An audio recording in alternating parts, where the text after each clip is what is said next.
Hello students, good evening. আগের ক্লাসগুলোতে আমি তোমাদের বিষয়ভিত্তিক কিছু রিভিশন ক্লাস করিয়েছি। আজকে আমি তোমাদের বিভিন্ন টপিক থেকে নানান কোশ্চেন, এক কথায় বলতে গেলে স্ট্যাটিক জিকের কিছু প্রশ্ন তোমাদের সাথে আলোচনা করব, যেগুলো তোমাদের সামনে ক্লার্কশিপ এক্সামের জন্য গুরুত্বপূর্ণ। ফার্স্ট কোশ্চেন, কোন মুঘল রাজের কাছে বা কোন মুঘল রাজের আমলে স্বস্তিক চিত্রিত করা হয়েছে? অপশান দেখো কি কি রয়েছে। সঠিক উত্তর হবে অপশান এ, সম্রাট আকবর। মুঘল সম্রাট আকবর, যিনি চিত্রকলার প্রতি একটা আগ্রহ দেখিয়েছিলেন, ওনার আমলে প্রথম দিকে উনি যে চিত্রকলা প্রবর্তন করেছিলেন, তার মধ্যে ছিল টটিনামা উল্লেখযোগ্য চিত্রকলা। তো ওই আকবরের আমলে স্বস্তিক চিত্রিত করা হয়েছে। ঠিক আছে, নেক্সট, ভারতের সাথে বাণিজ্য করার জন্য সর্বপ্রথম যৌথ স্টক কোম্পানি কে শুরু করেন? যৌথ স্টক কোম্পানি, সঠিক উত্তর কি হবে? Option B, Dutch.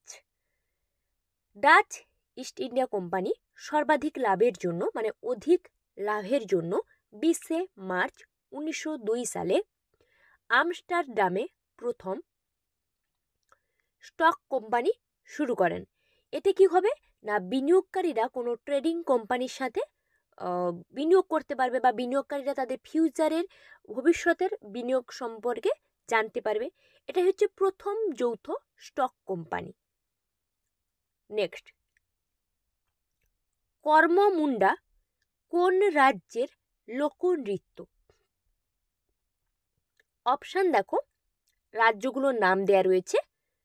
সঠিক উত্তর হবে option B, Jharkhand.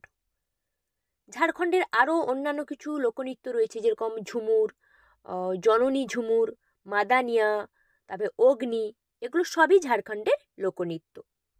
Next, reserve ব্যাংকের প্রথম মহিলা ডেপুটি গভর্নর কে ছিলেন? প্রথম ভারতীয় মহিলা ডেপুটি গভর্নর। অপশান দেখো কি কি রয়েছে। সঠিক উত্তর হবে অপশান বি, জে কে উদেশী। উনি সর্বপ্রথম ভারতীয় মহিলা যিনি রিজার্ভ ব্যাংকের ডেপুটি গভর্নর হয়ে গৌরব অর্জন করেছেন। ঠিক আছে, আচ্ছা পরের প্রশ্নে যাব। কর্নাল বান্ট কোন খাদ্যশস্যকে প্রভাবিত করে? কর্নাল বান্ট, অপশান দেখতে পাচ্ছ কি কি রয়েছে। সঠিক উত্তর কি হবে? সঠিক উত্তর হবে অপশান বি, গম। কর্নাল বাল্ট মূলত গমকে বেশি প্রভাবিত করে, তবে অন্যান্য কিছু খাদ্যশস্যকেও প্রভাবিত করে। কর্নাল বাল্ট কি না, এটি হচ্ছে এক প্রকার ছত্রাক ঘটিত রোগ, যেটা ছোট ছোট কালো অংশ, ফুটির মতন অংশ, কালো অংশ গমের উপরে দেখতে পাওয়া যায়, ওগুলোই কর্নাল বাল্ট। নেক্সট, দাস ক্যাপিটাল বইটির লেখক কে? বা থাকতে পারে প্রশ্নে দাস ক্যাপিটাল গ্রন্থের রচয়িতাকে, একই প্রশ্ন। ঠিক আছে, অপশান দেখতে পাচ্ছ কি কি রয়েছে। সঠিক উত্তর হবে অপশন বি, কার্ল মার্কস। 19 শতকের একজন রাজনীতিবিদ এবং দার্শনিক বলতে পারো, অর্থনীতিবিদ এবং দার্শনিক ছিলেন কার্ল মার্কস, যার দাস ক্যাপিটাল হচ্ছে ওনার একটা অমূলক সৃষ্টি বলতে পারো। দাস ক্যাপিটাল, যেটাতে পুঁজিবাদের সমালোচক একটি গ্রন্থ, যেটাতে তত্ত্ব পুঁজিবাদী উনি আলোচনা করেছেন। তত্ত্ব পুঁজিবাদীর বিষয় মূলত উনি আলোচনা করেছেন এই বইটিতে।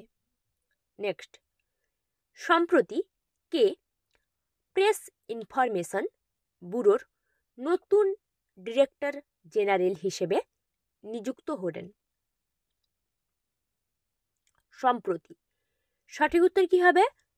অপশান সি, ধীরেন্দ্র ওঝা, যিনি প্রেস ইনফরমেশন ব্যুরোর নতুন ডিরেক্টর জেনারেল।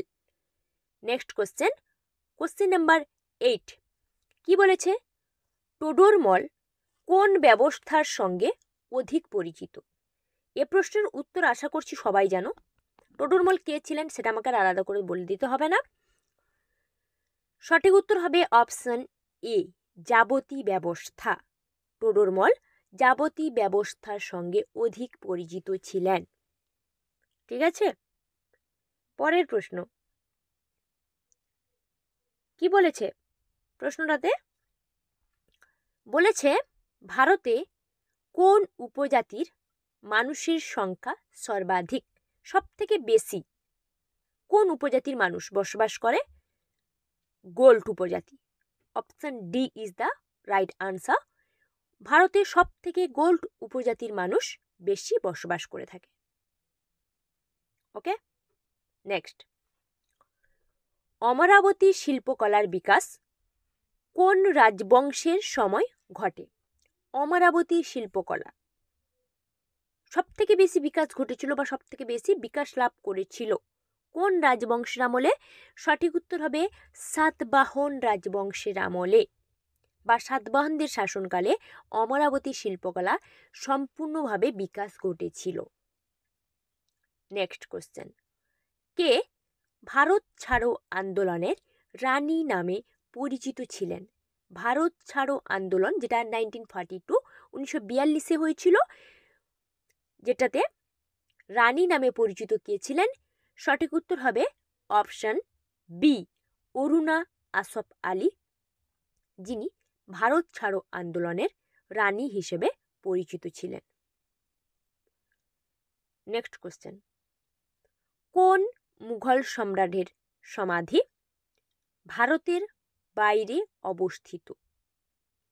দেখো অপশানে মুঘল সম্রাটদের নাম দেয়া রয়েছে, এনাদের মধ্যে ভারতের বাইরে কার সমাধি? জাহাঙ্গীরের সমাধি। Option D is the right answer. জাহাঙ্গীরের সমাধি ভারতের বাইরে অবস্থিত। ঠিক আছে, নেক্সট কোশ্চেন, সত্য বিলোপ নীতি কে প্রণয়ন করেন?